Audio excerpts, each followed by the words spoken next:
CEP. Clases de educación básica no se suspenderán tras sismo en México. La Secretaría de Educación Pública confirmó a través de un comunicado oficial que las actividades escolares presenciales en los planteles públicos de la capital del país se desarrollarán con normalidad en ambos turnos. Más de 40% de menores con sordera no tienen acceso a la educación, UPAEP.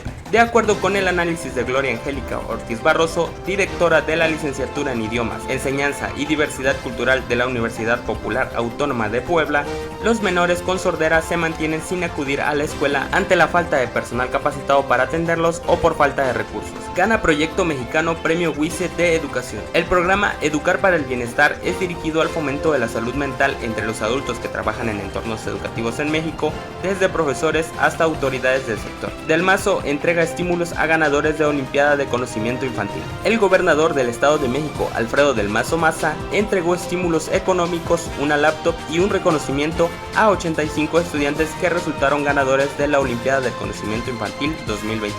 El TEC y World Vision unen esfuerzos para combatir la exclusión escolar de niños y adolescentes de Latinoamérica y del Caribe. Brindar soluciones integrales a las necesidades de las personas más vulnerables, entre ellos niños y adolescentes, por medio de programas educativos para el desarrollo social, es el objetivo del convenio firmado por el TEC de Monterrey y World Vision.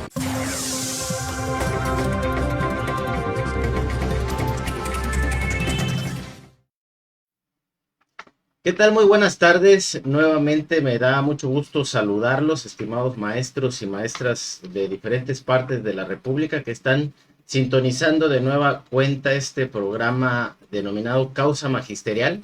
Este espacio, pues como sabes, es un espacio de reflexión, de análisis de la política educativa y sindical magisterial aquí en nuestro país, en México. Y bueno, el día de hoy tenemos un programa muy interesante, en el sentido de que se avecina un nuevo debate en el tema educativo, y este tiene que ver con respecto al presupuesto 2023. Como bien sabes, en los procesos legislativos, justo antes de cerrar el año, pues el Congreso de la Unión se da la tarea de hacer una revisión de los presupuestos que se destinarán a los diferentes ramos de la administración pública. En ese sentido, se está haciendo una propuesta ya por parte del presidente de la República, del Ejecutivo Federal, a través de la Secretaría de Hacienda, un proyecto de presupuestos de egresos 2023, y justamente para hacer una revisión de lo que le espera a la educación en materia de sus finanzas, pues hemos invitado a un personaje de primerísimo nivel, a quien me dio mucho gusto saludar y entrevistarlo, que nos va a hablar acerca de cuáles son las expectativas que se tienen en materia educativa y cómo va a impactar el presupuesto educativo al magisterio, al sistema educativo,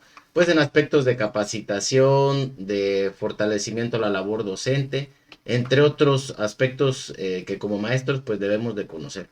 Y bueno, para eso tenemos preparada una cápsula que te vamos a mostrar en un momento, no sin antes invitarte a que nos ayudes a conocer tu opinión en un formulario que hemos dejado justamente en la parte de abajo del Facebook.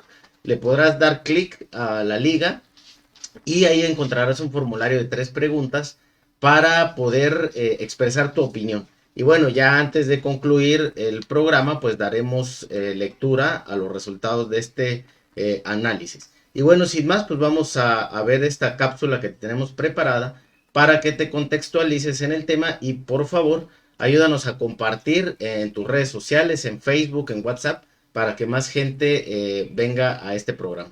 Adelante, por favor. Un tema clave para el desarrollo de todo sistema educativo es su presupuesto económico, pues a partir de su financiamiento se brindan o se obstaculizan las condiciones para lograr los objetivos deseados en la política educativa actual. En días recientes se ha dado a conocer la propuesta del presupuesto de la Federación para el próximo año, donde está inmerso el que se le asignará al rubro educativo. Los expertos en el tema han manifestado su preocupación ante las falsas expectativas que se han fijado en el plan y ante las posibles reducciones a programas sociales y educativos. En ese sentido, ¿qué le depara a las finanzas educativas? ¿Habrá un impacto positivo o negativo en ellas? ¿Cómo afectará a maestras, estudiantes y padre familia? De esto y más hablaremos en Causa Magisterial. Comenzamos. Bueno, pues a través de esta cápsula ya puedes estar un poco más atento sobre qué es lo que viene en materia de el erario en cuanto a la educación pública.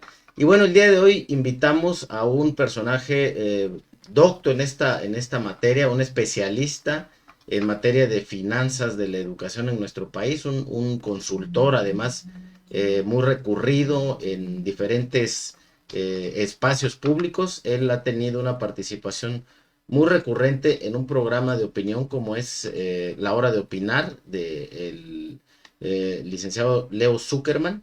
Y bueno, para que te des para que conozcas la talla de este personaje. Y bueno, sin más, vamos a ver la reseña de nuestro ponente, por favor. Doctor Marco Antonio Fernández cuenta con un perfil profesional como licenciado en Ciencia Política, además de contar con maestría y el doctorado en Ciencia Política. Es consultor para el Banco Mundial y se especializa en política pública contemporánea de México. Se desempeñaba recientemente como director de investigación de México Evalúa, centro de políticas públicas con el que colabora como investigador asociado, además de ser analista del programa La Hora de Opinar. Y actualmente también es profesor e investigador de la Escuela de Gobierno y Transformación Pública del Instituto Tecnológico y de Estudios Superiores de Monterrey. Bueno, pues nos da mucho gusto darle la bienvenida al doctor Marco Fernández, pues él es un experto en el tema de la economía, se ha dedicado a muchos otros temas en materia de política educativa y análisis del acontecer educativo nacional. Ya vieron ustedes su reseña hace unos momentos en la cápsula que les preparamos. Y bueno, pues no me resta más que darle la bienvenida, estimado doctor Marco. Bienvenido a este espacio. Hola, muchas gracias por la invitación. Bueno, pues estamos analizando un tema por demás relevante, doctor, que tiene que ver con lo que se avecina en materia de recursos económicos para la educación. En ese sentido, y para la audiencia, pues que no es especializada en esta materia, desde su experiencia, doctor, coméntenos un poco acerca de qué es esto del proyecto de presupuestos de egreso de la Federación. ¿Qué es? ¿Para qué sirve? Sí, claro. Mira, esta semana, de acuerdo a lo que se establece en los tiempos legales, el presidente mandó a la Cámara de Diputados lo que propone debe de ser el presupuesto de egresos para el próximo año, lo que plantea en pocas palabras de cómo se debe distribuir el dinero para el financiamiento con recursos federales de las distintas áreas del propio gobierno federal, lo que se prevé, por ejemplo, en términos de transferir a los estados de acuerdo precisamente a la ley de coordinación fiscal, en donde hay una serie de recursos que se transfieren a los estados, se le llama participaciones. Las participaciones es el dinero que legalmente le corresponden a los estados y a los municipios, porque hace años, en un acuerdo político y después obviamente legal, dejaron de ejercer ciertas facultades para cobrar impuestos a cambio de que se cobraran desde la federación, se hiciera una recaudación en ese sentido con más eficiencia y después se regresara a los estados de acuerdo a una fórmula de reparto que toma en consideración el tamaño de la población, lo que contribuyeron en términos de la recaudación, etcétera, etcétera, etcétera, ¿no? Esa es la parte de las participaciones, pero también hay dinero que se le va a los estados y municipios en términos de lo que le llaman las aportaciones. Es decir, cuando ha habido a lo largo de los últimos años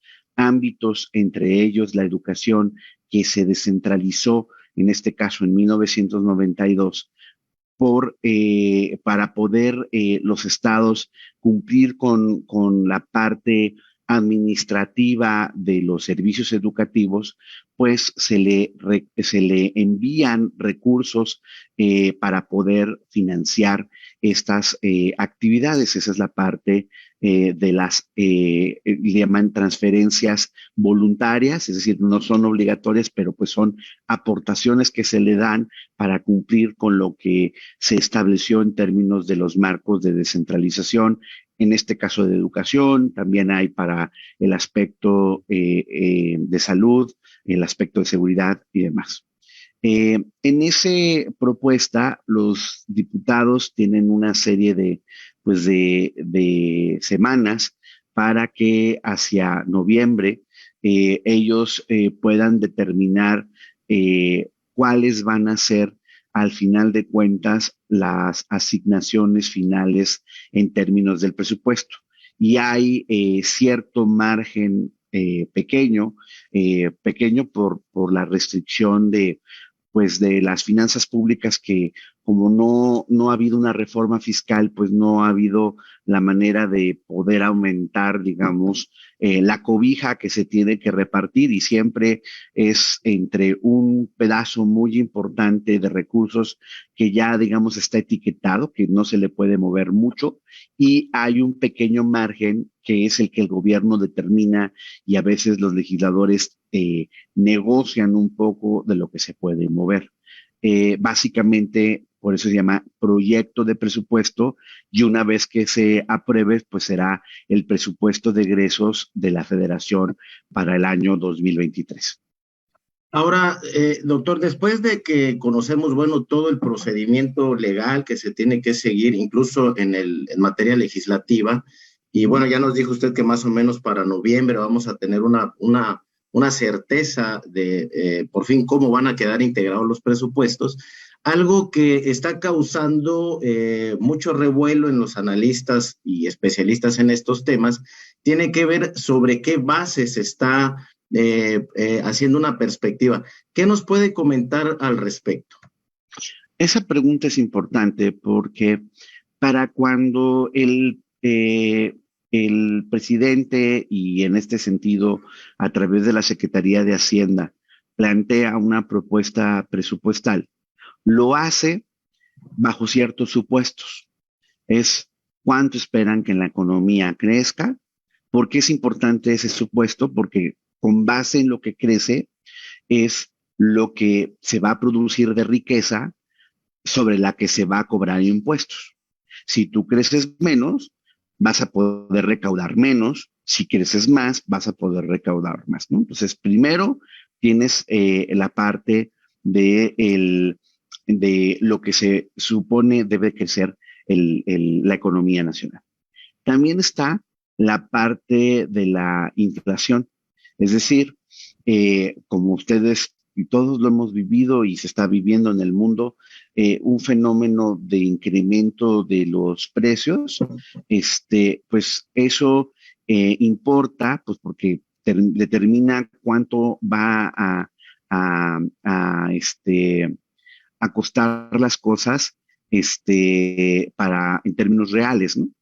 Entonces, las críticas que se han realizado tiene que ver que ¿cómo le llamamos? Los supuestos que está determinando el gobierno son poco realistas, ¿no? Por ejemplo, el gobierno dice que el próximo año vamos a crecer 3%, cuando los expertos tienen un consenso que el crecimiento será entre 1.4 y 1.5% en términos del PIB, ¿no? Entonces, esa parte, pues es, digamos, alegre, dicen cuentas alegres respecto a cuántos realmente se va a tener de recaudación. La otra parte tiene que ver con la inflación, que también pues tienen una perspectiva de que la inflación va a ser pues no tan grande, a pesar de que pues estamos viendo pues incrementos importantes, muy por arriba del optimismo que tiene el gobierno para el próximo año.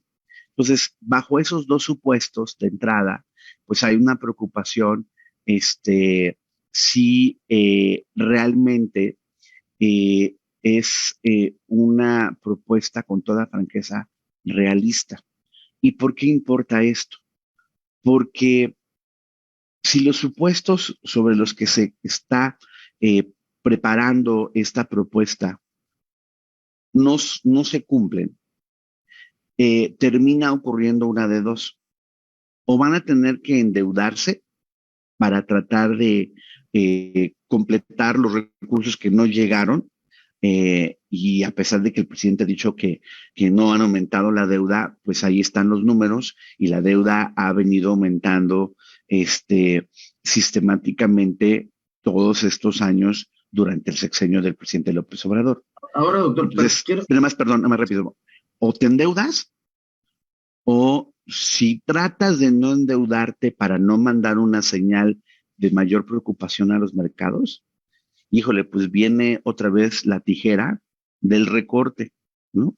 Y entonces, el problema es que la verdad, ya no hay mucho de dónde recortar, a pesar de que todo el mundo tiene como esta idea del mito de que no, es que se gasta en exceso y tenemos un Estado mexicano obeso. La verdad es que de por sí no teníamos tantos recursos que recortar, y la forma en que esta administración ha decidido reasignar el recurso para sus proyectos que le importan, Dos Bocas, por ejemplo, allá en Tabasco, financiar el nuevo aeropuerto de la Ciudad de México, el Tren Maya, pues eso ha sido a costa de quitarle un montón de recursos a diferentes áreas.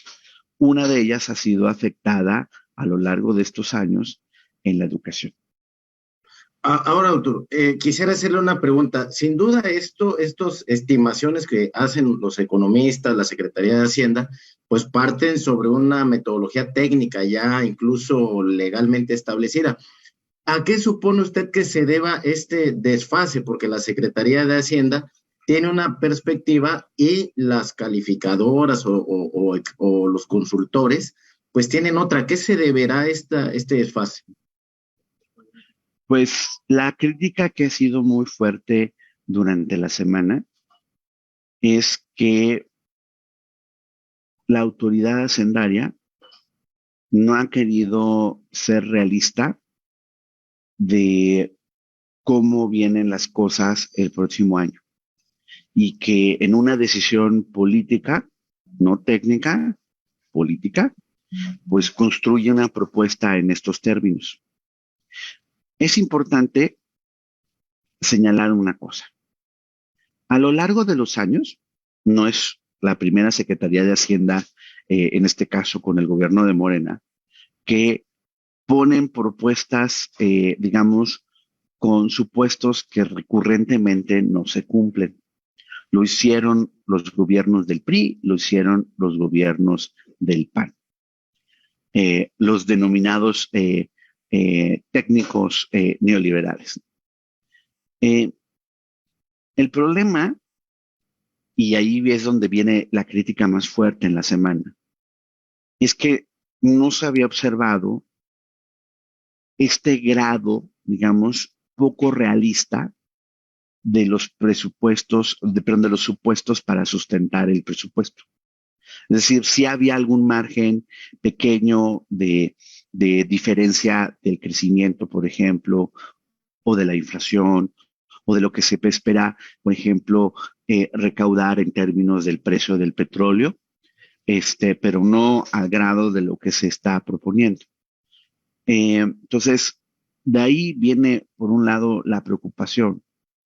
Eh, en el caso educativo, propiamente, si uno no supiera de ver el detalle de cómo se está proponiendo la distribución de los recursos, diría, bueno, no está tan mal porque tenemos un incremento en términos reales para todo el sector educativo de un 5.1% y en el caso de la Secretaría de Educación Pública de 4.7%. Es decir, en total para todo el sector educativo financiado con recursos de la federación, se propone un gasto de 945,000 millones de pesos. Pero bien dice el dicho que el diablo está en los detalles. Entonces, aquí es donde creo que vale la pena empezar a rascarle. Nosotros acabamos de publicar, invito a quien nos está viendo, ahí le googlea blog de educación de Nexos y hicimos un ensayo, mi colega Laura Noemí Herrera y un servidor, que pues trabajamos en la iniciativa de educación del TEC de Monterrey y en México Evalúa, hicimos un análisis justo del diablo de los detalles. Y los detalles, desde nuestro punto de vista, son preocupantes. ¿Por qué? A ver, quienes están viéndonos, en su mayoría son docentes, ¿no? Y han vivido en carne propia lo que la pandemia ha producido en términos educativos. No les voy a contar algo que no han visto de caída de la matrícula. Hay un problema serio de lo que dejaron de aprender nuestros estudiantes por 2 años de clase a la distancia. No tenían, digamos, un número importante de estudiantes la oportunidad de estar conectados como lo estamos haciendo tú y yo a través del Internet. Esa no fue lamentablemente la realidad de miles de nuestros estudiantes.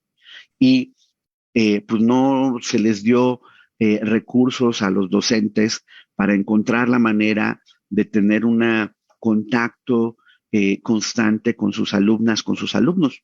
Cada quien hizo lo mejor que pudo, pues con el WhatsApp. En algunas escuelas se organizaron los papás para tratar de pues, dar la cooperacha y tener acceso a ciertas plataformas como el Zoom y demás. Pero pues las comunidades, por ejemplo, de Oaxaca, de Chiapas, las comunidades rurales en San Luis Potosí, en Guanajuato, en Chihuahua, etcétera, pues no tuvieron ese tipo de apoyos. No era posible por la economía de las familias hacer ese tipo de cooperacha, porque además muchas de estas familias, en el mejor de los casos, cuando llegaban a tener algo de internet, es a través del celular y por eso se pasaban las tareas por el WhatsApp y demás. Pero al hacer así los esfuerzos educativos y pues la calidad, la verdad, bastante limitada de los programas de televisión de Aprende en Casa, ¿no? Que fue la alternativa que se dijo, o la distribución de los cuadernillos, muchas veces otra vez financiados por los propios comunidades educativas, y no por la autoridad. Pues así, pues no fue posible lo que uno espera siempre como profesor, como profesora, de tener contacto constante con el alumno. Uno cuando está dando clases se da cuenta que no todos aprenden a la misma velocidad. Hay algunos que les cuesta algunos temas más trabajo que otros y demás. Levantan la mano. Oiga, profe, es que mire, yo no le entiendo cómo, porque no me sale la división. A ver, vamos a otra vez, o estamos repasando las tablas de multiplicar, ¿no? Y no les salen a nuestros alumnos, o la posibilidad de, por ejemplo, estar desarrollando la habilidad lectora, hablar, leer en voz alta y corregirle al alumno, oiga, a ver, no, vamos a hacer la dicción de tal manera, la entonación así, así, asado. Ese tipo de interacciones no se pudieron hacer. Y como no se pudieron hacer, tuvo un impacto importante en lo que podían aprender y traemos un retraso de aprendizajes, pero pues no hay un diagnóstico completo de cuál es el tamaño del impacto. Y lamentablemente en el presupuesto no se contemplan recursos para tener ese diagnóstico. No tenemos, por ejemplo, dinero para establecer políticas específicas.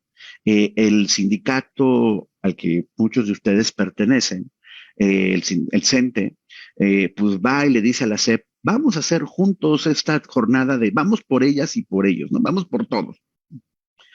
Pues ustedes lo han visto, se han metido, les han mandado al sindicato el video, pues, está muy bonito, conmovedor, sobre que la importancia de la escuela, pero pues con eso no se tienen los recursos para poder hacer las acciones específicas en coordinarse con los directores que nos están viendo, con los supervisores que nos están viendo, para decir, ok, tenemos estos recursos para ir a tocar la puerta a las familias en donde ya no regresaron muchos de nuestros estudiantes o que estamos detectando que no regresaron para ver si es que en verdad dejaron de estudiar o migraron a otra escuela o a ver cuál es la situación que ocurrió para, en el caso de que por distintas razones no regresaron, encontrar mecanismos para tratar de animarlos a regresar a la escuela.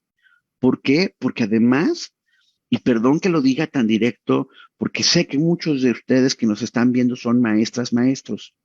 A ver, si uno observa los datos en términos incluso de las expectativas de una persona, de cuáles son los tipos de trabajo a los que puede aspirar y los salarios distintos a los que aspira, si hay diferencias entre poder terminar la prepa, por ejemplo, poder terminar una carrera universitaria y dejar los estudios truncos en la primaria, en la secundaria o en la prepa.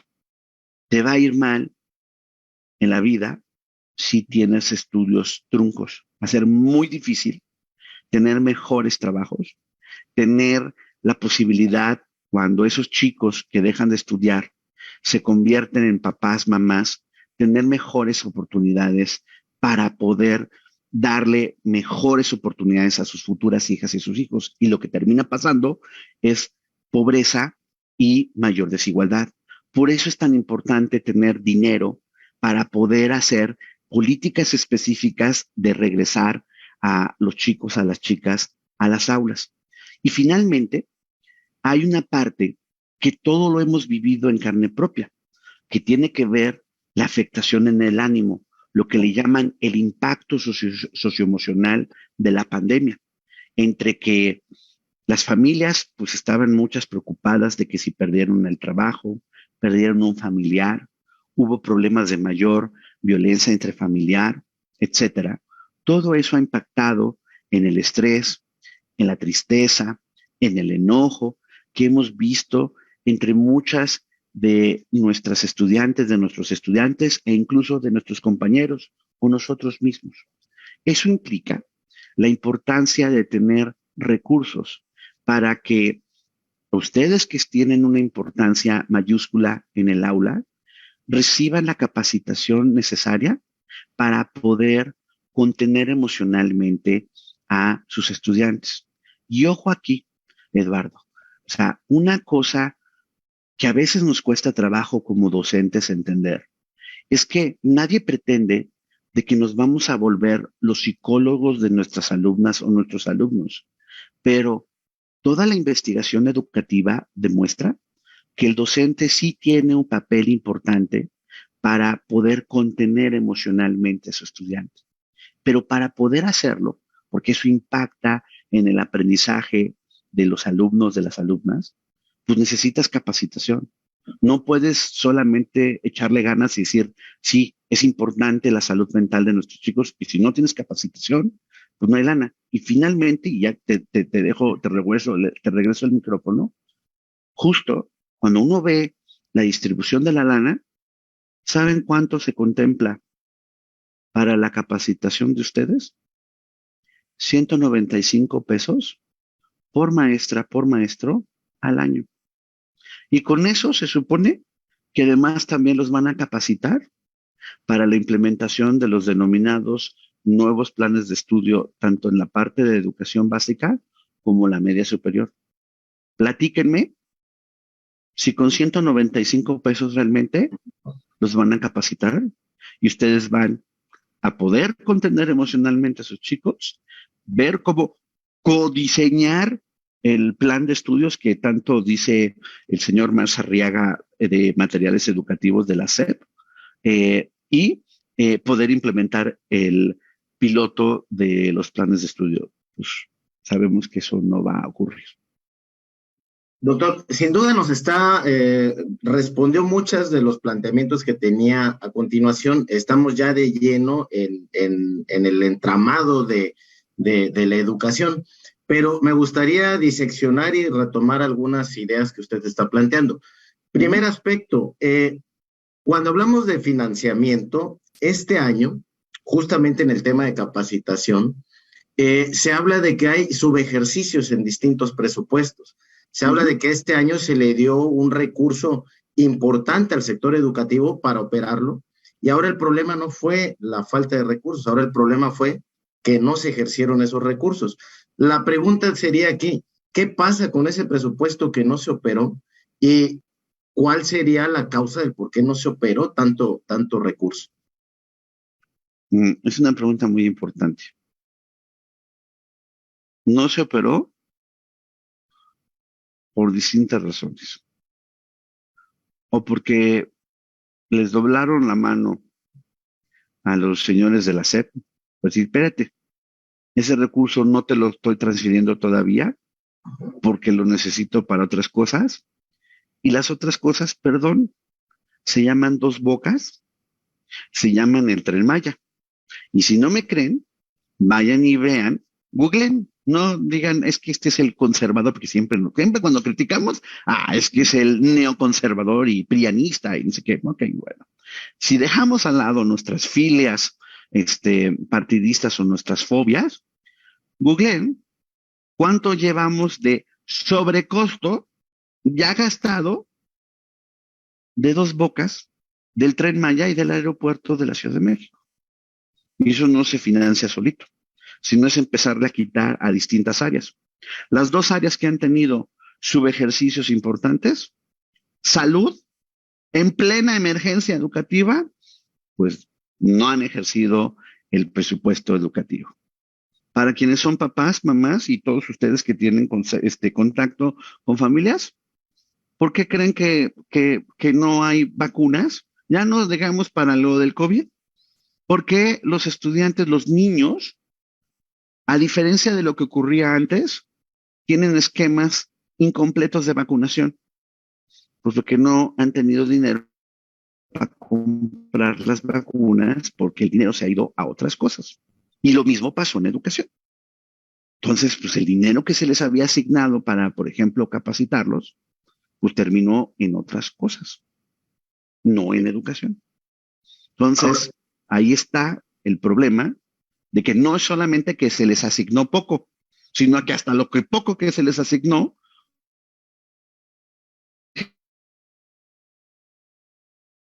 que retrata el desinterés respecto al tema educativo, que tendría, insisto, para cualquier país y más para un gobierno que dice ser de izquierda, ser la prioridad, porque si hay una herramienta social que podría ayudar a atender el problema de la pobreza y de la desigualdad y crear condiciones para el desarrollo de un país, es la educación y gastarlo bien, porque además, perdón, y eso es lo otro, y ya te lo revuelvo la palabra. Ustedes saben, lo han visto, lo ven todas las semanas.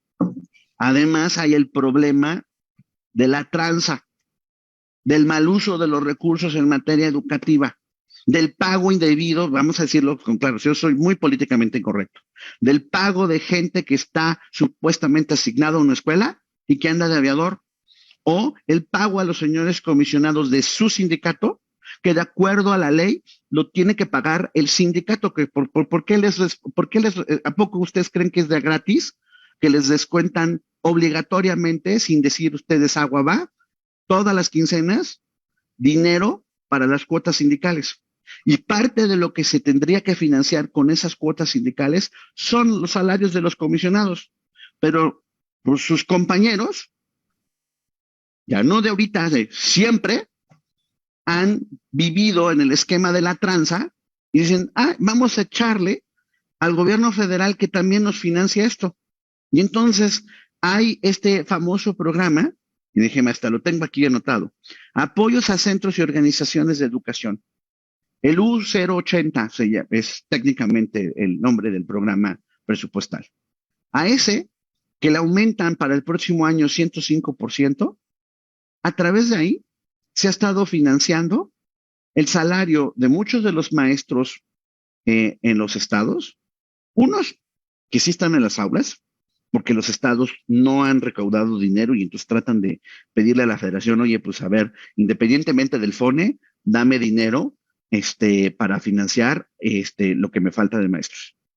Pero también se está metiendo ahí el financiamiento, el pago indebido a gente que supuestamente es profesor, pero que no está en las aulas y que no tendría que recibir un recurso. Pero ustedes, otra vez, yo no les estoy contando algo que ustedes no han visto. Ya no hay pase de lista que hizo la Auditoría Superior de la Federación.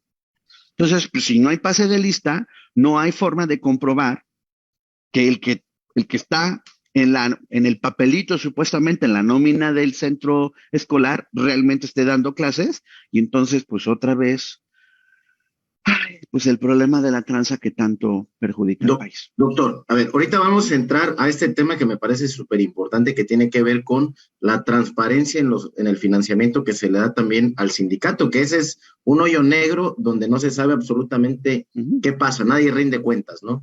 Y el tema también de las observaciones que en algún momento hizo la auditoría a varios programas educativos. Pero siguiendo esta lógica, entonces usted ya aclaró el tema de este presupuesto que no se ejerció, ¿ok? Ahora vamos con el presupuesto ejercido. De acuerdo a la información que hay en diversos medios de comunicación, e incluso algunos entrevistados que hemos tenido acá, han manifestado que muchos de los programas educativos que antes, digamos, tenían una metodología que podía ser evaluada y fiscalizada, hoy día se está utilizando, y cito la palabra que han utilizado ellos, un esquema clientelar en la educación. Hablaron concretamente de que el mayor presupuesto educativo se va a becas, que se le entrega directamente a estudiantes o a padres de familia, y no se sabe qué pasa. Y este caso también de la famosa Escuela es Nuestra, que hay un tema ahorita abierto por una suspensión definitiva. ¿Qué me comenta al respecto? Justo, si uno ve, a ver, 4 áreas son, digamos, en el proyecto de presupuesto que se presenta por el presidente, que se quiere privilegiar para el próximo año. Becas, en particular las becas para la media superior, porque, por ejemplo, las becas Elisa Acuña, que varios de ustedes recibían, pues esas sí le van a dar chicharrón, 58% menos de recursos para las Elisa Acuña. Y además, en el caso, igualito de lo que preguntabas hace ratito, muchos de los recursos que se asignaron este año para la Elisa Acuña no se han ejercido. ¿Okay? Entonces traemos un problema de las becas para la educación superior o que se utilizan para poder dar cierta capacitación, consolidar cierta capacitación de los docentes y demás. Eso traemos problemas. Pero para el lado de la media superior va a haber otra vez incremento importante. Para todas las becas, para las becas de media superior, se contemplan 37,554 millones de pesos, y para todas las becas, o sea, becas Benito Juárez de educación básica y la parte de educación superior, en total hay 85,566 millones de pesos que se van a repartir. A ver, vámonos punto por punto de estas 4 áreas que dije, les van a dar más recursos y si hace sentido darle más recursos dado la crisis educativa que se ha profundizado por la pandemia. Nosotros hemos estado haciendo un estudio de cómo se están usando los recursos y hemos estado entrevistando a docentes, a jóvenes, a padres de familia, a madres de familia y demás. Hace unos años, justo un año antes de la pandemia, incluso terminamos un estudio de abandono escolar en tercero de secundaria, en este caso para el gobierno de Guanajuato. Y desde ahí encontrábamos que los chicos, cuando abandonan la escuela, no es solamente por una razón económica. Y ustedes lo saben. Otra vez, es que estoy nada más retratando lo que ustedes han visto, muchos de ustedes han visto en carne propia. El abandono es multifactorial. Una parte tiene que ver con razones estrictamente educativas. Cuando los chicos se nos empiezan a retrasar y no están aprendiendo con ciertos conceptos, digamos que las lagunas del conocimiento se van profundizando. El chico se desespera, siente que no está aprendiendo. A veces, y perdón, hay que también ser autocríticos, a veces algunos de nosotros no sabemos dar nuestra clase o pensamos que la hemos dado siempre de una manera, no nos adaptamos a los nuevos tiempos y a veces hacemos la clase poco atractiva a los estudiantes. Se aburren y eventualmente muchos alumnos se frustran y sienten que la escuela no es para ellos y tiran la toalla. Y como muchos, por las diferencias, de oportunidades educativas, tienen a mamás, a papás que apenas aprendieron la primaria o la secundaria o la prepa o parte de la prepa, pues difícilmente son nuestros aliados como maestros, maestras, para convencer al chico que vale la pena seguir estudiando porque ellos mismos en casa no vieron el valor de la educación. ¿Ok? Entonces, por un lado tienes la razón en términos educativos. Tienes algunos otros casos que abandonan por embarazos de adolescente, ¿no? Tienes un problema a veces socioemocional por razones de violencia intrafamiliar, por razones de consumo de drogas, etcétera. Y también tienes la razón en unos casos económica, ¿no? Que las cosas se pusieron complicadas en casa y entonces tienes que la expectativa de que el chico o la chica pues se incorpore a chambear para tratar de ayudar al sustento de la familia. Bueno, dado eso, cuando empezó el sexenio, nosotros tuvimos incluso reuniones con Esteban Moctezuma y después con Delfina Gómez. No estoy diciendo algo que no se los hayamos dicho a ellos de manera directa, tanto en privado como luego en los medios o escribiendo sobre el tema públicamente. Si nosotros sabemos que son todas estas razones del abandono y tú estableces un programa de becas, pero las becas no las complementas con ya sea tutorías focalizadas a los chicos que les está costando más trabajo la escuela, o un programa especial que también obviamente cuesta de acompañamiento docente que sea focalizado a estos alumnos, los alumnos tarde o temprano se te van a ir. Y entonces no sorprende que el gobierno pues ignoró la evidencia, empezó a repartir la lana bajo una lógica electoral, no una lógica educativa. Y previo a la pandemia, en el caso de la media superior, ya se les había caído en 3% la matrícula. Vino la pandemia y se cayó en 7%. Pero ya desde antes de la pandemia venía cayendo lo que nunca había pasado en la media superior, al menos en el siglo XXI, pues le pasó a esta administración. ¿Por qué? Porque repartieron sin ton ni son y nosotros hemos mostrado, con base en los datos del INEGI que muestra, digamos, la distribución del ingreso, ver cómo proporcionalmente las becas, incluso para el sector más favorecido de la sociedad, aumentaron proporcionalmente más que las becas para el sector más fregado, para el sector menos favorecido. Es decir, que tuvimos un reparto regresivo de las becas. Y peor aún, ya se comprobó también, y ustedes otra vez, perdón, ustedes lo están viendo, reciben la beca y nadie le da seguimiento a si el chico realmente está yendo a la escuela, no siguen las trayectorias educativas. Pues entonces es agarrar dinero bueno y a ver qué pasa. Y muchas veces termina financiando cosas no buenas. Entonces, tenemos un problema de que es un absurdo meter dinero así a lo menso, perdón que sea tan gráfico, o sea, echarlo así sin complementarlo con tutorías, con acompañamiento docente, siguiendo trayectorias educativas, dando a las familias que más lo necesitan, pues sorpresa, sorpresa, no está jalando, pero en términos políticos, ¿cómo va a jalar?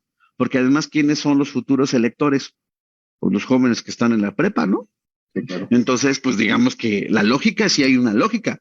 No es que sean tontos los señores del gobierno federal, son listos políticamente, pero muy despreciativos de la importancia del tema educativo. Entonces, Ahora, primera cosa. ahora, doctor, no sé, permítame la interrupción. Sobre esta base, para eso tenemos una Auditoría Superior de la Federación que hace este tipo de análisis y hace sugerencias, observaciones para eficientar el gasto educativo.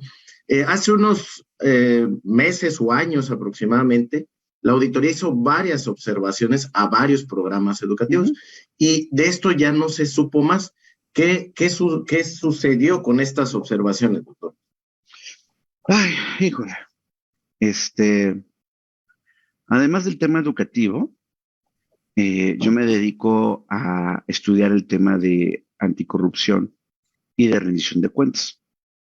Y pues pueden meterse a la página, por ejemplo, de México Evalúa, y ahí van a ver una serie de estudios que hemos publicado sobre la Auditoría Superior de la Federación, precisamente, en donde un problema importante es que, digamos que la auditoría es poco eficaz. Uno, para recuperar el dinero que identifica como desviado o mal utilizado. Cuando identifica que hay presuntos delitos de corrupción y presenta denuncias ante la Fiscalía Especializada en materia de corrupción, de combate a la corrupción, híjole, la tasa de bateo, bueno, es no mala, es pésima. O sea, menos del 1% de las denuncias que ha presentado han causado sentencia. ¿Ok? Entonces, pues digamos que así como que los malos cuando usan de manera indebida los recursos y les cae la auditoría, pues así como que tengan mucho temor de Dios, pues si ven los datos, pues no les deberían de temer porque ni les van a lograr recuperar la lana desviada y aunque los acusen de presuntos delitos de corrupción, pues para que les sostengan la acusación es así como milagros. Entonces, primera situación, pues digamos que la auditoría es bastante poco eficaz en sus resultados.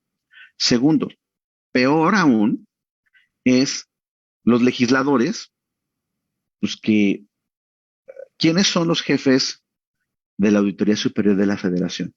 A lo mejor ustedes no lo saben, pero la Auditoría Superior de la Federación es un órgano técnico, sí, con independencia técnica para poder hacer su trabajo, pero su jefe es la Cámara de Diputados, ¿ok?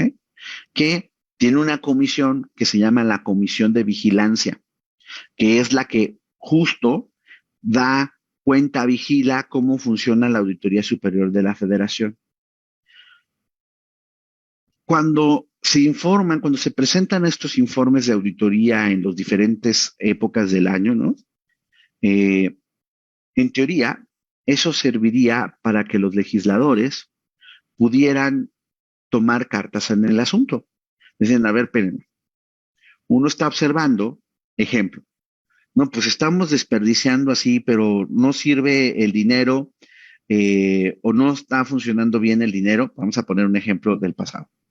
El dinero que se daba al programa dichoso de las laptops que distribuyó el señor Aurelio Nuño y compañía, ¿no? No, pues trae todas estas deficiencias. Lo que hay que hacer es o dejamos de financiar dinero porque estamos tirando dinero bueno a cosas que no jalan, o exigimos, llamamos a cuentas a el secretario de Educación y a su gente, pues decir, a ver, aquí la auditoría está encontrando todas estas irregularidades. ¿Cuáles son las medidas específicas que estás tomando para poder corregir el problema? No, pues es que llamarlos a cuentas para que realmente hubiera correcciones bajo la amenaza de que si tú no lo corriges, para el próximo año yo no te doy lana para tu programa. Pero entre que los legisladores no hacen ese ejercicio, muchos de ellos, híjole, es que a lo mejor retrato del problema de nuestro ámbito importante de mejora de la educación, ni siquiera leen los informes de auditoría. ¿Okay? Pues entonces, digamos que así como que los utilizan para tomar sus decisiones de asignación presupuestal o llamar a cuentas, no ocurre. Y pues entonces, digamos que se documentan, cuando se llega a documentar mal uso de los recursos, pues ni recuperan la lana, ni llevan a la cárcel a quien lo hizo, las sanciones administrativas no se sostienen, los legisladores no leen el documento, los pocos que lo leen no llaman a cuentas al funcionario involucrado, no toman en consideración los informes para tomar decisiones de reasignación presupuestal, pues entonces tenemos el desastre que tenemos. Bueno, pues como has podido ver, es un tema de suma relevancia porque tiene que ver con cómo se va a administrar este recurso para 2023 en materia educativa, qué tanto va a alcanzar este presupuesto para lograr todos los objetivos que se tienen previsto. Y bueno, justamente ya en esta última etapa de la charla que tenemos con el doctor, pues él nos va a explicar también algunos temas ya de carácter político, sindical en materia de transparencia, de rendición de cuentas, entre otros. Y bueno, me da mucho gusto agradecerle los comentarios a la gente de diferentes partes del país, desde de Monterrey, de Ciudad de México, del estado de Chiapas, de Guanajuato, de Veracruz, que nos han estado escribiendo, los comentarios que muy atinadamente nos están haciendo. Dice Leima Rojo, la juventud que se sale de la escuela hoy en día es porque se han dado cuenta que las personas de los 80 y 90 tienen profesión y no empleo, entonces no le ven sentido a la preparación actual. Dice el maestro no debería tener 2 o 3 empleos, debe tener un mejor salario digno y profesional, nos dice José Martínez. Víctor Jiménez nos dice, los maestros siempre nos preparamos con nuestros propios recursos, siempre pagando las licenciaturas y maestrías, doctorados. Y bueno, pues coméntenos ustedes si han recibido algún beneficio a través de una beca comisión, algún recurso, un estímulo para su preparación, pues sería interesante también conocerlo, ¿no? Dice Heradio Gómez, es muy interesante el comentario, saludos desde Pijijiapan, Chiapas. Y bueno, pues bueno, vamos a ir al tema de las respuestas que nos presentaron, pues el sondeo que nosotros hacemos con los maestros o con la gente que responde el formulario. Y bueno, acá te estamos poniendo en pantalla las respuestas. Dice, ¿consideras que este gobierno ha mejorado el financiamiento de la educación? El 46.7% nos dice que sí en algunos aspectos y el 33.3% nos dice que no porque se han enfocado en otras cosas. El 11.1% definitivamente nos dice que sí, o sea que hay una mayoría importante, casi el 58% aproximadamente está diciendo que este gobierno sí le ha destinado recursos a la educación, ¿ok? Entonces tenemos también, como maestro, ¿consideras que el presupuesto educativo se está reflejando en mejoras en tu actividad laboral? Y pues bueno, acá hay una opinión contrastante, el 68,2% nos dice que no, definitivamente. El 6%, el 3,6% nos dice que sí. Y un 18,2% nos dice que tal vez, ¿ok? Entonces, ahí hay un contraste, ¿no? Y el próximo presupuesto educativo consideras que será mayor o menor que el de 2022. Y el 51,1% nos dice será igual, el 22,2% nos dice que será mayor y 13,3% nos dice que será menor. Y bueno, hay opiniones divididas. Dice, con este gobierno será menor. Dice que será igual, pero por la inflación no mejorarán las condiciones económicas. Entonces, bueno, ya desde acá tenemos una fotografía de qué es lo que estamos pensando las y los maestros. Y bueno, justamente de esto vamos a continuar comentando con el doctor Marco Fernández, que nos va a explicar ahora de qué manera se está o se piensa administrar este presupuesto para 2023 y qué debemos de exigirle en este caso al Sindicato Nacional de Trabajadores de la Educación con respecto a la transparencia y la rendición de cuentas de los recursos millonarios que recibe mes con mes o año con año. Bueno, pues vamos a continuar con esta charla. Adelante. Doctor, me quedan algunos minutos todavía para hacerle algunos planteamientos Ujú. y ahora sí me gustaría abrir el otro tema súper importante en el contexto actual y sobre todo para el magisterio, y usted lo planteó, este sindicato que ha demostrado su ineficiencia, no solo en el manejo de los recursos, sino en lograr un liderazgo real en el magisterio. Bueno, no sé si es de ahorita o si es de hace mucho tiempo, pero la realidad es que hay un desencanto total. En el tema de los recursos, son millones de pesos que ellos reciben Ujú. mensualmente por cuotas, más los presupuestos que incluso la Secretaría Se les les da. envía. ¿Qué pasa con esto, doctor? ¿Qué hacer en este escenario donde no hay transparencia, no hay rendición de cuentas? Híjole, pues es que esto ya viene de mucho tiempo atrás.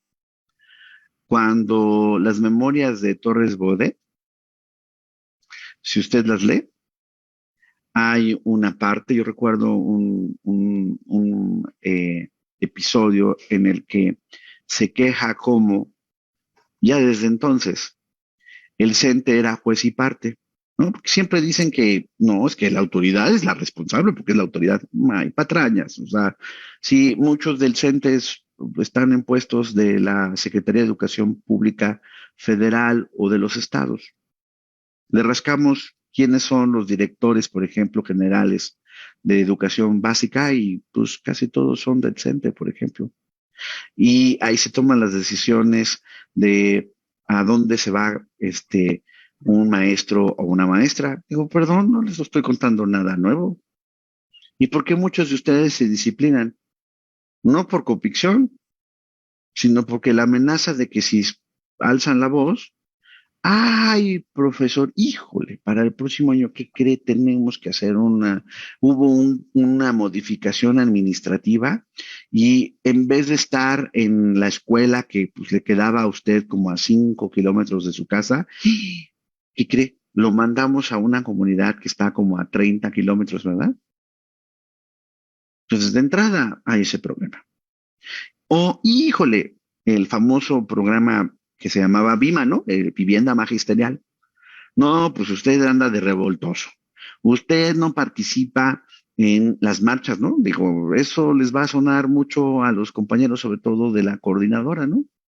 Porque pues hay que hacer puntitos, si no hay puntitos y no está el registro de los puntitos, entonces usted está en la cola de los programas que controla el sindicato. Entonces, híjole, no, pues ahorita su solicitud para un crédito magisterial, espéreme tantito porque hay otros compañeros y demás. ¿Ok? Carrera magisterial, ¿no? Que en teoría tendría que haber sido el programa para compensar el salario de los docentes y que tendría que ser dirigido a los mejores, pues, perdón, no nos hagamos. Era del conecte, era de la lana. Esa es la verdad. O sea, ¿quiénes son muchos de los que ocupan ciertas direcciones y demás, no son los mejores profesores, son, digamos, los capitanes o los sargentos en el CENTE, ¿no? Entonces la estructura está así, perdón, eso se ha perpetuado, no se transformó como nos lo prometía el nuevo gobierno. Yo recuerdo que en el sexenio anterior, justo en un evento en el que me invitaron a hablar a nombre de las organizaciones de la sociedad civil, el señor Emilio Choifet estaba muy enojado conmigo, pues porque yo en el discurso ya había venido la detención del Bester Gordillo.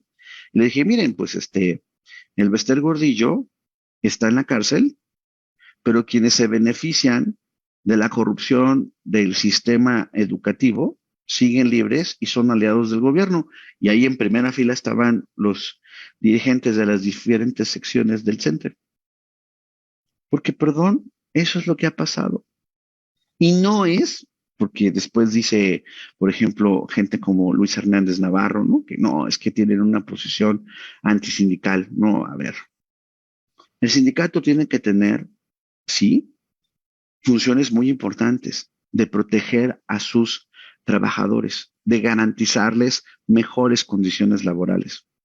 No son autoridad educativa, no deben ser una instancia que no deba de rendir cuentas. Si recibe recursos públicos como recibe a manos llenas, tiene que ser transparente y si hay mal uso de los recursos, tiene que haber consecuencias. O rásquenle, ahí está, por eso no les gusta y han estado haciendo todo para opacar las listas que se tenían antes ya públicas y que otra vez este gobierno dejó de hacer públicas las listas del FONE.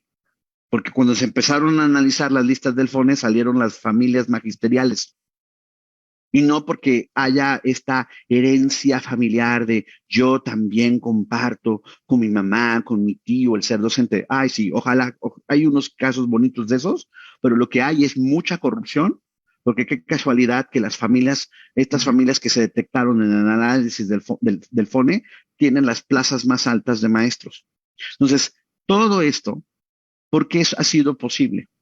Porque al final de cuentas, gobiernos de todos los partidos, panistas, priistas, morenistas y del PRD, o sea, una de dos, o han jugado políticamente bajo la promesa que yo entonces te ayudo para movilizar a los maestros, para convencer, porque además los maestros son los líderes en sus comunidades y entonces así vamos a llamar al voto por ti.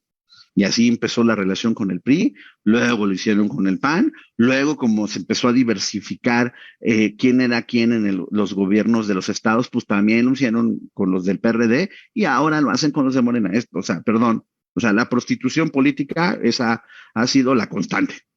La otra es, no me cumples, pues ahí están sus compañeros de la CENTE amenazando a la nueva secretaria, ¿no? Y acaban de tener una reunión que porque si no les cumplen las mesas de trabajo que les penden, no queremos, pero vamos a tener que recurrir a nuestras estrategias históricas de las marchas, movilizaciones, bloqueos y demás, a costa además de la educación de los estudiantes. Ahora, doctor, sobre este escenario que ya analizamos la parte política del sindicato, de todos los actores involucrados, yo quisiera ya ir perfilando la conclusión de esta charla hacia dos temas relevantes, pero desde la misma perspectiva económica que usted es especialista. Este gobierno se autoimpuso dos metas muy concretas, incluso las elevó a rango constitucional: la excelencia educativa en el artículo 3 constitucional y la democracia sindical en la reforma laboral. Estos dos elementos, ¿qué tendría que suceder, y particularmente desde la óptica económica, para que se logren? Porque a juzgar por la realidad que tenemos hoy día, pues estamos en una situación complicada. Híjole, pues ojalá solo fuera una cuestión económica, pero es mucho más complejo que tener las asignaciones presupuestales necesarias. Uno, es cierto, no están los recursos suficientes. Dos, muchos de ellos no se ejercen de manera adecuada. Tres, no se hacen programas realmente enfocadas, por ejemplo, si hay dos problemas que tiene la educación en nuestro país, es la desigualdad de oportunidades y que estas oportunidades, les choca la palabra a los señores de la cuarta, pero no modo, sean de calidad. Y por eso pusieron excelencia, porque no podían poner calidad, porque los quemaban en leña verde. Pero en el mundo se habla de la importancia de lo que se aprende bien. Es decir, yo no digo que leo, yo comprendo lo que leo. Yo no digo que sé matemáticas, sino utilizo las matemáticas para la resolución de problemas. ¿Ok? Pero pasan los años y aquí sería materia de un programa mucho más largo, pero hay muchos problemas. Y hay unos aspectos que voy a decir que a veces no son políticamente correctos. A mí me gustaría decirles, como hacen algunos colegas, solo el discurso que quieren ustedes escuchar, dulce, decirles, ay, no, si ustedes van a decir qué colega dijo, por fin llegó una maestra a la titularidad de la Secretaría de Educación Pública, tiene la experiencia del GIS en las manos. ¿Y en qué tal salió la compañera Delfina Gómez? ¿Cómo se reflejó esa experiencia de los GISes en las políticas educativas? El problema tiene que ver, uno, tenemos problemas serios en cómo los preparamos a ustedes en las escuelas normales. Necesitamos fortalecer las escuelas normales. Llevamos años diciendo que eso va a pasar y no ocurre, porque además en las escuelas normales hay mafias y hay problemas otra vez de corrupción. No nos hagamos. ¿Ok? Y luego están las promesas. Eso nada más en los populismos de México, y no estoy diciendo esta administración, esto viene de antes, justo porque la lógica era una lógica política, no una lógica educativa. Se prometía que si tú ibas a una normal, te iban a dar un aplauso en automático. Perdónenme, eso no ocurre en el mundo, porque lo que se necesita es seleccionar a las mejores mujeres y hombres como docentes.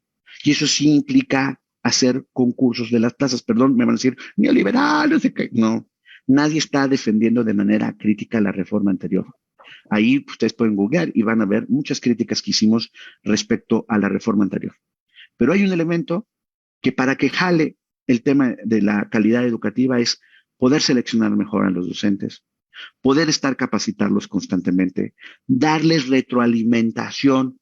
A ver, si hay algo que criticar de las dichosas pruebas estandarizadas, no es que sean imposiciones del Banco Mundial y no sé qué tantas patrañas que dicen, no. El problema es, haces el examen y luego alguien les dice a ustedes, fíjense, aquí están los resultados. A ver, estamos identificando que esto sí saben los alumnos. Híjole, estas son las áreas que no saben. Vamos a tener que discutir en los consejos técnicos cómo cambiar ciertas estrategias pedagógicas para poder empezar a ser más efectivos en el aprendizaje de ciertas materias, o a lo mejor podemos intercambiar experiencias. Mira, ese profesor, sus alumnos salieron mejor. Vamos a ver cómo le está haciendo para poder ser más eficaz, más dinámica la clase. O sea, ese tipo de aspectos virtuosos que tendrían que derivarse después de los resultados de una evaluación diagnóstica, no lo hemos hecho. Llevamos 20 años desde que empezó PISA y nomás no le sacamos jugo a la información, y por eso nos sorprende que estemos estancados, por ejemplo, en las pruebas PISA. ¿Ok? Entonces, tenemos un problema serio de política educativa. Tenemos un problema serio como, por ejemplo, lo que les decía de las becas mal enfocadas. Ya no hemos hablado de escuelas nuestras, pero también hay problemas de corrupción ahí, de obligar a los comités de papás y mamás para poder contratar las reparaciones con quienes les dicen los servidores de la nación bajo amenaza de que si no le hacen los van a retirar del programa. El que les avientan la bola a los comités de los papás, que ahora ellos son los únicos responsables tanto de la forma en que se gasta como de garantizar técnicamente que las reparaciones se hayan hecho de manera adecuada. La autoridad lavándose la mano. Y no es cierto, perdón, ahí están los números, no es cierto que cuando vino la desaparición de las escuelas de tiempo completo y la presión social de lo que esto significa, que con las escuelas nuestras se va a poder financiar la jornada ampliada y los alimentos de los alumnos, eso es mentira, no está alcanzando los recursos. O sea, vamos las cosas como son. Entonces, tenemos este problema de mal uso de los recursos públicos y también tenemos el problema que recurrentemente a la educación llegan personas que no saben de educación, que están tratando de utilizar el puesto para otras plataformas, para saltar políticamente, etcétera, y pasan los estados y pasa en la federación, y pues entonces tenemos los problemas que tenemos, y nadie quiere enfrentar de manera en serio, directa, pues el problema que hay de corrupción. Hay gente en el sindicato que sí vale la pena. No todos los del sindicato, obviamente, son malos o tranzas, no. En la viña del Señor dirían que hay de todo. Pero justo no se han hecho esfuerzos para que realmente las manzanas malas se limpien y que justo para evitar la tentación de la uña, del mal uso de los recursos, haya verdadera transparencia para que ustedes, por ejemplo, sean los primeros que sepan cómo se usan sus cuotas. En Ecuador, cuando se pusieron las cosas difíciles por la reforma educativa que se implementó por Correa, un presidente de izquierda, para que no digan que la derecha, no sé qué. Correa implementa una reforma educativa que también tuvo muchas protestas magisteriales y demás.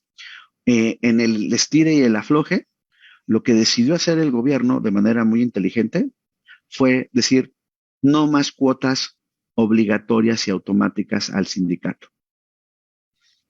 Si va a haber cuotas, que cada maestro las determine de manera voluntaria y vaya él y las pague a su sindicato. Y si no las quiere pagar, pues el sindicato que se las arregle. ¿Qué terminó pasando? Pregúntele cuántos de sus compañeros maestros ecuatorianos siguieron pagando sus cuotas.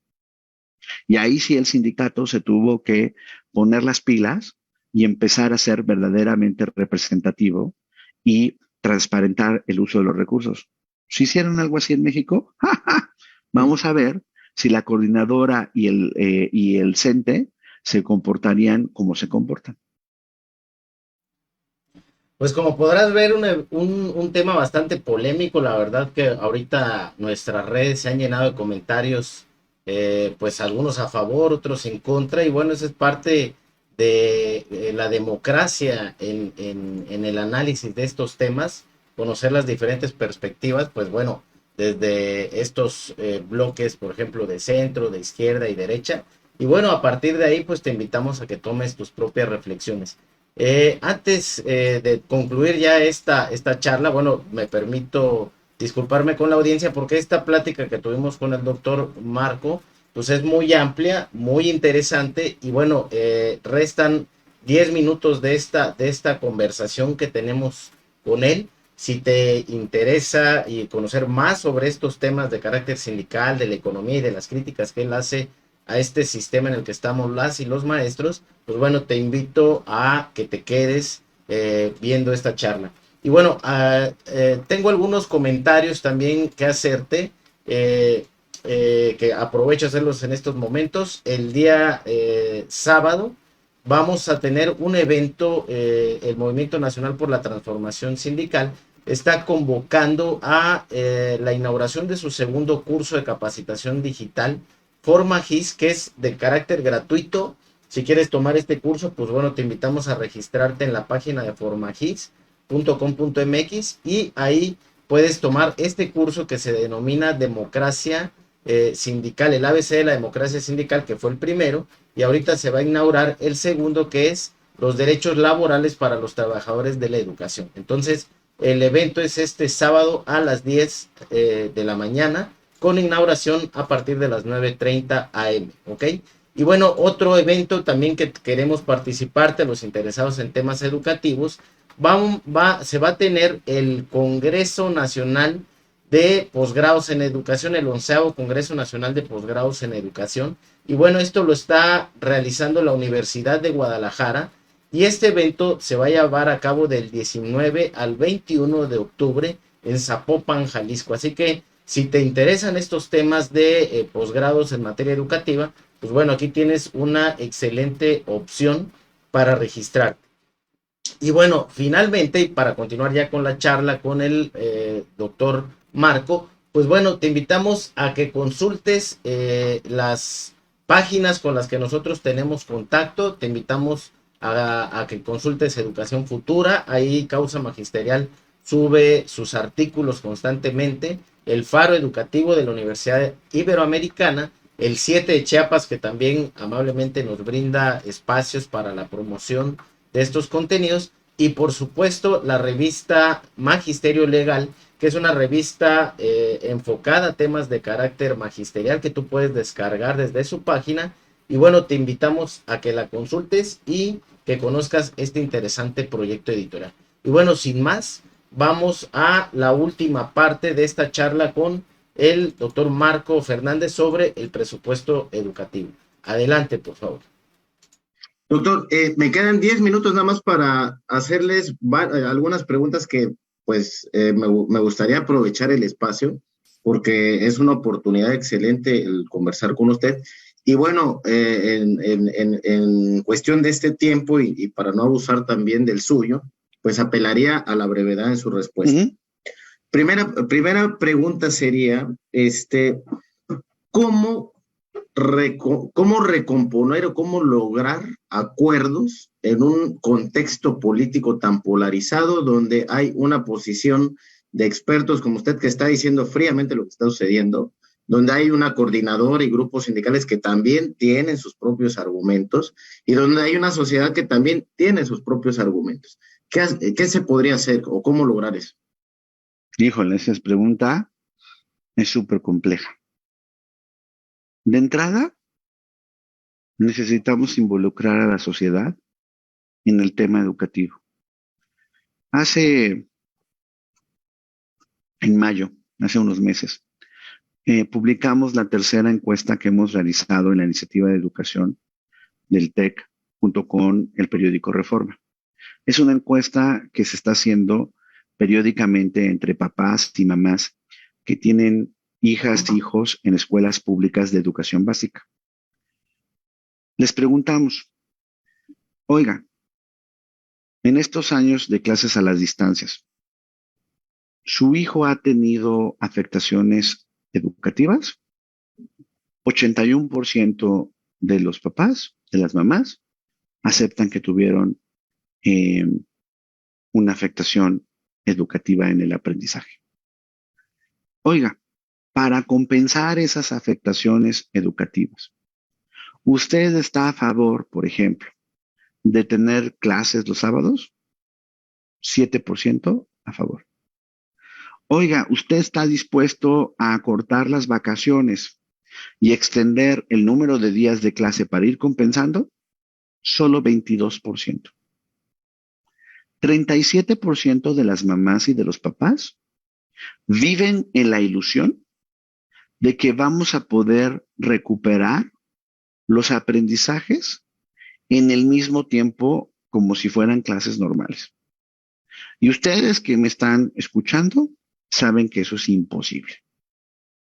Si tenemos una sociedad poco exigente en materia educativa, a lo mejor justo retrato de las deficiencias de nuestro sistema educativo, que no ha sabido transformar la vida de los estudiantes para hacerlos ciudadanos, verdaderos ciudadanos en una democracia que tanto exige el cumplimiento de sus derechos como hace el cumplimiento de sus obligaciones.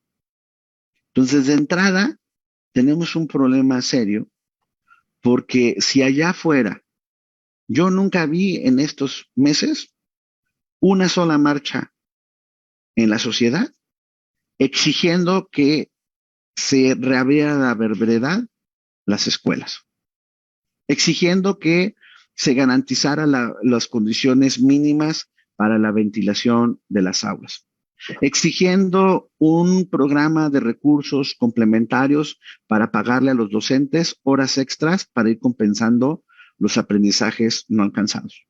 Yo no vi nada de eso. Cuando veo otras encuestas, incluso del mismo Reforma, y se le pregunta la evaluación sobre el trabajo del presidente y en específico del trabajo en materia educativa, sale súper bien evaluado.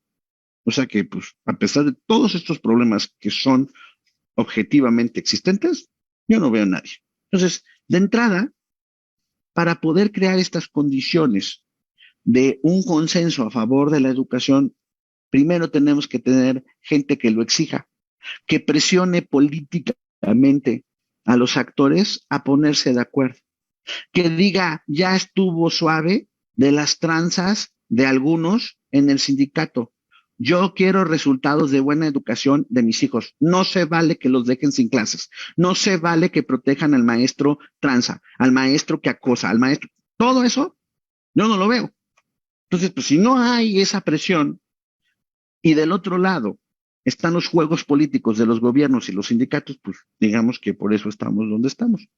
Doctor, con todo eso, una pregunta más también de las que tengo aquí anotadas. Dentro de todo este contexto que está planteando, ¿México es un caso sui generis en materia educativa a nivel internacional o también esta situación recurre en otros países latinoamericanos?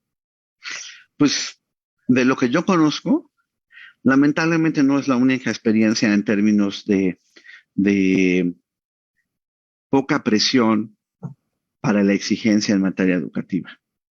O sea, en varios países en la región hemos tenido problemas similares. De hecho, no sorprende que cuando uno ve resultados internacionales, puede ser PISA, puede ser la prueba de matemáticas, TIMSS, etcétera, pues digamos que no salimos, la región no salimos muy bien.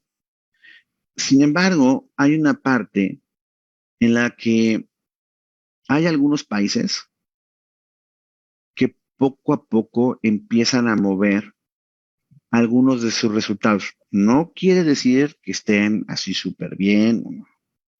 Uruguay, por ejemplo, ya sé que es un país chiquito. Siempre está el periodista o la periodista que dice, ay, pero es que es Uruguay, es una cosita. Pues sí, pero pues también entonces tienen menos recursos, ¿verdad? Y de todas maneras tienen mejores resultados. Este, no sorprende porque es un país con niveles sustantivamente menores de corrupción y con una mayor igualdad en la distribución de los recursos, por ejemplo. Eh, entonces, sí hay un problema serio eh, de la posibilidad de transformar la educación. Pasan los años, pasan las promesas y la verdad es que los resultados no se mueven. Ya vamos por la quinta reforma educativa, ¿no? O sea, desde 1992 a la fecha, cada gobierno quiere reinventar la rueda. Y vamos por la cuarta reforma a los planes de estudio, como si el problema de la educación fueran los planes de estudio, como si cambiar el plan de estudio va a mejorar así por arte de magia el aprendizaje de nuestros estudiantes o disminuir la desigualdad de acceso a las oportunidades educativas. Perfecto, pues muy complicado, la verdad, el panorama. Creo que es una situación que compartimos desde las aulas los maestros.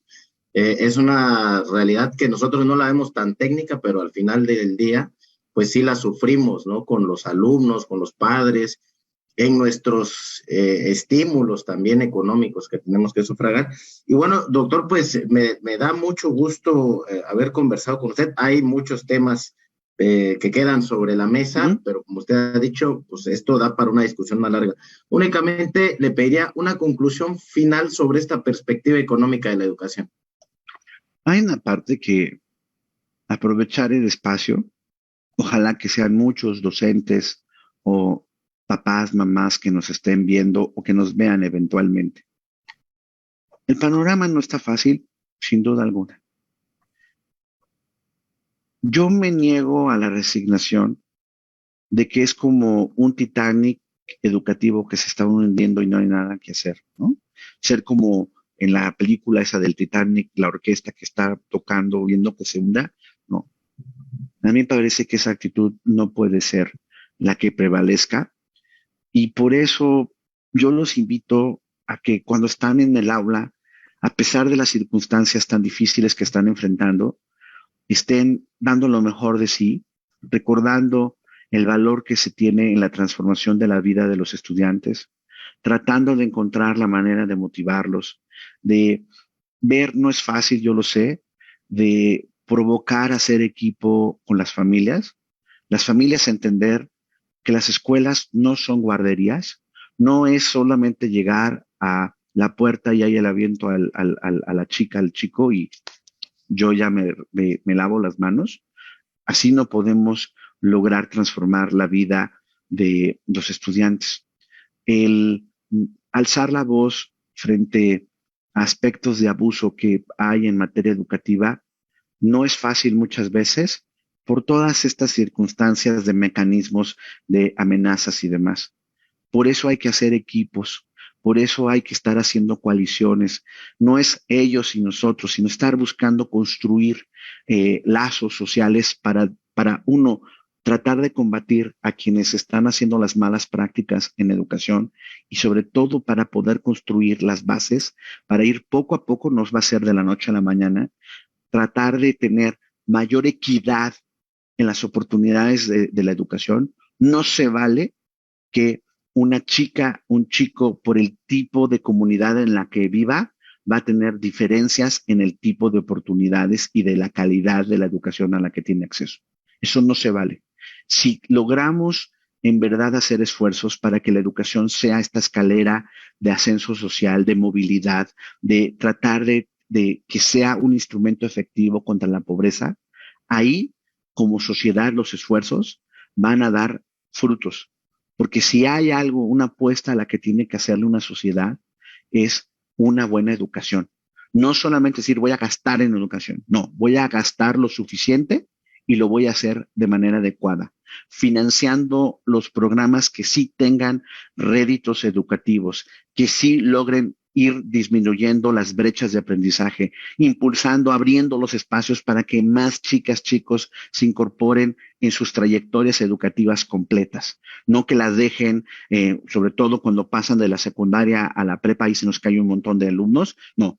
Lograr que sean trayectorias educativas completas y en donde lo que aprendan sí tenga una vinculación, por ejemplo, con lo que se requiere allá afuera. Y no es tener una visión mercantilista de la educación, sino es entender que estamos formando a futuros ciudadanos que en la transformación de sus vidas necesitan conocimientos, necesitan el desarrollo de competencias que les sirva para integrarse exitosamente eventualmente al mundo laboral y contribuyan a la transformación de sus comunidades. Entonces, yo con este mensaje los dejo. Les agradezco el espacio. Seguramente habrá en los comentarios mentadas y críticas que porque no conservador y demás, pues ni modo, o sea, perdón, o sea, hay que hablarnos con la verdad y no me pagan ni estoy pretendiendo la privatización ni soy el neoliberal. Ah, no, es que claro, es que es del TEC de Monterrey, no saben, no, todas esas patrañas y por favor, ojalá fuéramos más serios en conversar los problemas sustantivos que tiene la educación y que independientemente de las etiquetas que si panista, priista, perredista, morenista, conservador, prianista, bla, bla, bla, quitando al lado todo eso, si no resolvemos el problema de la educación, quien va a pagar la factura en primer lugar es esta generación que está siendo afectada sustantivamente por la pandemia y en segundo lugar, toda la sociedad en su conjunto. Gracias. Perfecto, perfecto, doctor. Cuando concluimos nuestro programa, lo único que le pedimos a nuestro invitado es si tiene alguna sugerencia, alguna lectura, algún texto que usted quiera compartir con nuestra audiencia, pues bienvenido. Pues mire, yo le sugiero, por ejemplo, pues ahorita si nosotros ya le hicimos referencia en el blog de educación de Nexos hay, la verdad, distintas reflexiones de diferentes temas. Me parece, nosotros ponemos a su consideración una que hicimos sobre los planes de estudio y otra ahora sobre el presupuesto. Mi colega Roberto Rodríguez de la UNAM ha venido publicando una serie de artículos en Milenio, en la sección de universitarios, sobre la denominada Nueva Escuela Mexicana. Vale la pena la reflexión. Carlos Ornelas, por ejemplo, de la UAM, ha estado haciendo, creo que, reflexiones críticas interesantes. Compañeros suyos, como la profesora Villalpando, que también ha publicado en Nexos, el profesor Abelardo. O sea, hay una serie de textos en distintas fuentes, en Educación Futura, etcétera, que creo que vale la pena estar revisando, pues para ver diferentes puntos de vista. Pedro Flores Crespo también ha hecho cosas interesantes. Bernardo Naranjo ha estado publicando pues análisis críticos de qué está pasando en el tema educativo. Digo, son distintas voces, visiones. Los colegas de la Ibero en Paro Educativo también han hecho cosas importantes, y bueno, los invitamos a visitar la página de internet de la Iniciativa de Educación con Equidad y Calidad del TEC de Monterrey. Ahí tenemos distintos textos de un análisis de las políticas que se han hecho en el mundo para el regreso a clases después de la pandemia, etcétera, etcétera. Entonces, hay varias lecturas que se pueden tener sobre qué está pasando en materia educativa, y sobre todo para reflexionar, insisto, por ejemplo, de la importancia de atender la parte emocional, la importancia de estar exigiendo una mejor rendición de cuentas en el uso de los recursos, realmente qué es esto de la Nueva Escuela Mexicana, etcétera, etcétera. Creo que vale la pena cada vez involucrarse e informarse más en materia educativa. Redes sociales para quien quiera contactarlo, doctor. Sí, mi Twitter, tanto en el caso de por un lado, mi cuenta personal, que es Marco _ y después es mi apellido abreviado, Fernández, FDEZM, de Martínez, Marco _ FDEZM, o también, pues está el Twitter de tanto @MEXEvalúa, que es el de México Evalúa, como IEEC-TEC, Iniciativa de Educación con Equidad y Calidad del TEC, IEEC-TEC. Esas son las redes donde pues ahí estamos distribuyendo pues las reflexiones, y podemos interactuar. Y sobre todo yo agradezco este espacio que llega a los docentes, en donde muchas veces a lo mejor hay cosas en las que vamos a diferir, pero justo la democracia y el valor de la educación es ayudarnos a entender, a dialogar, a escuchar al otro, y sobre todo encontrar la manera, insisto, de empezar a empujar políticas que realmente, no me canso de decirlo, den equidad de oportunidades y que éstas sean de calidad. Pues doctor, sin más, yo no me resta más que agradecerle su espacio. La verdad es que ha sido un placer conocerlo, conversar con usted y bueno, compartir con todos los compañeros y compañeras pues esta percepción y esta visión que usted tiene de la educación en México. Muchas gracias, esperamos verlo pronto y pues bueno, nos despedimos de usted. Gracias. Muy amable, doctor. Hasta luego. Hasta luego.